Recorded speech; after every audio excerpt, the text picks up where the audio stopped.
something, which is refuse to speak what you see, speak what you prefer. And because that is faith, my friend. The world teaches, once I see it, then I'll believe it. But that's not faith. Faith is, I believe it, therefore I'll see it. It's a complete reversal. And the word teaches us again in Proverbs chapter 18, verse 21, life and death is in the power of the tongue, and those who love it will eat its fruit. Okay? So therefore, don't speak what you see. What you're seeing, yes, it's hectic, it's terrible, it's bad, but you speak what you prefer. Let the weak say, I am strong. All right? Let the timid say, I am powerful, because that's what God gave us. Not a spirit of timidity, of cowardice, of fear, but a spirit of power, love, and a sound mind. Which also is, by the way, one of my favorite verses.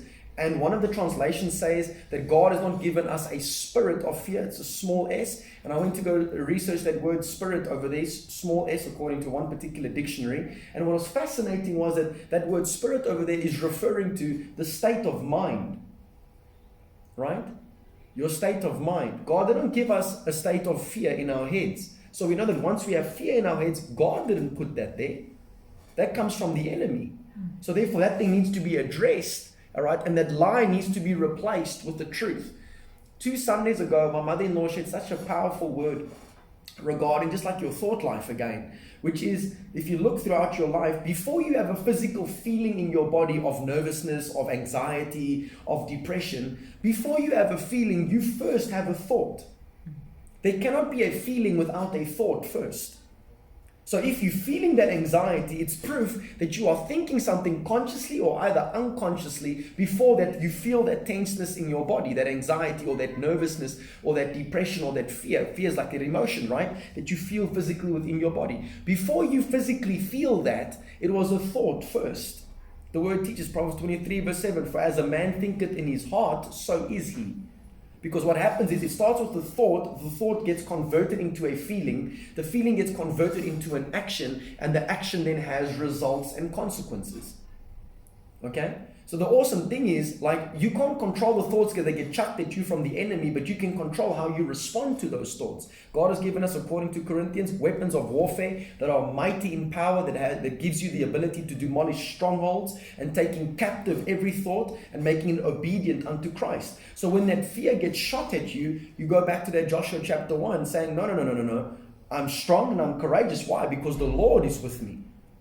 And then you'll be shocked how your feelings within your physical body begins to change. And I remember years ago, before Nay and I were even married, and I've got 2 minutes, years ago when Nay and I were, before we were even married, I was watching this documentary of a guy that I'm personally inspired by, and he does like similar stuff to what we do, right?